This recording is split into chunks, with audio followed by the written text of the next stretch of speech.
Everybody needs to know, and we've said this, but I think it needs to be clarified again, is that, her went back from Anna, her mom, 4 generations. So when you count Mary, she there's that number 5 showing up again, right?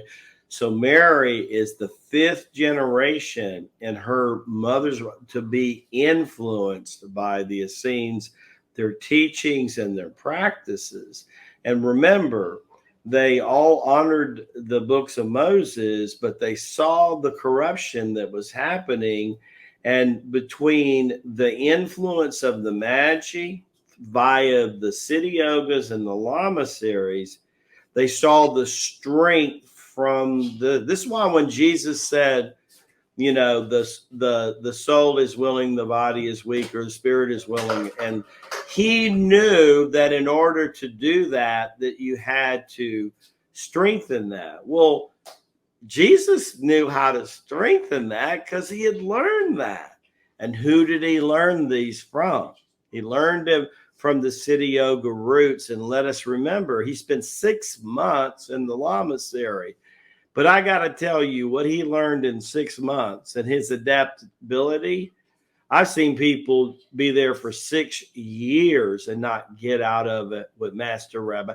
Again, it just, whether you believe in his divinity or not, and you should pray about that, only your heart, mind, and soul can tell you what that is.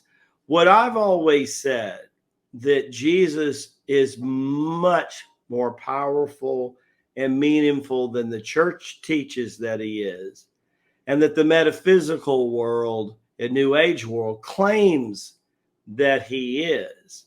And yet they are right about his divinity, but what have they taught you about his true teachings? You see, you don't go to the church to learn his true teachings. You want to know where his true teachings are, then challenge yourself to take up our 45-day challenge, because everything that's in that, Master Rabbi Jesus did and more. And you need to know that there was no greater student that ever existed on the planet than who he was. So, the Bible says the first can be the last, and the last can be the first.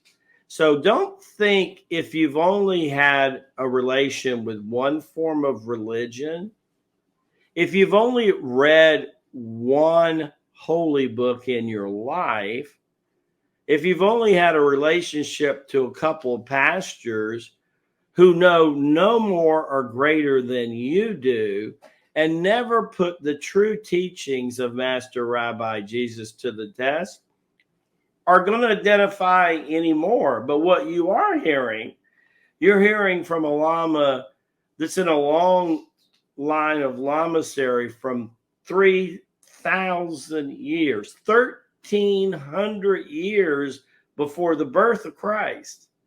We know how God's way and God's law works. We spent 3,000 years investigating it and applying it and walking the walk, right?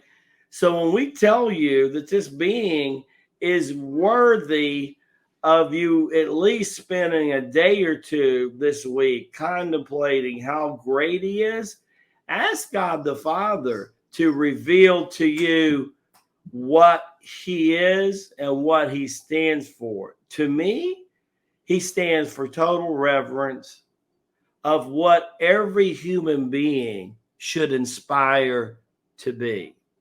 And if every spiritual patriot, I did a daily Lama this week, and I talked about the awe. The word fear is in the Bible a lot, and it's a bad translation from the Aramaic version, Master Rabbi Jesus's seed language, all the way to the English. As you know, it's had to go through almost a half a dozen language for that translation.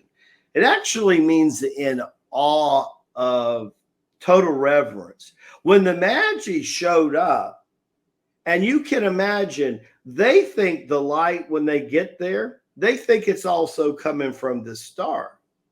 they're flipped out when they see that the light that's coming out of the grotto is coming from the Christ child. And if that doesn't wake up their mind, let me tell you the next thing they see that they would never forget. And that is, they not only saw shepherds and angels with Gabriel. Gabriel had a legion of angels presence at the time. Shepherds were there that were guarding their sheep at night, if you know anything about a sheep herder. They had donkeys, they had camels, and every living species was down, prostrating itself, yielding to the light and the energy that was coming out of that grotto and coming out of that hay.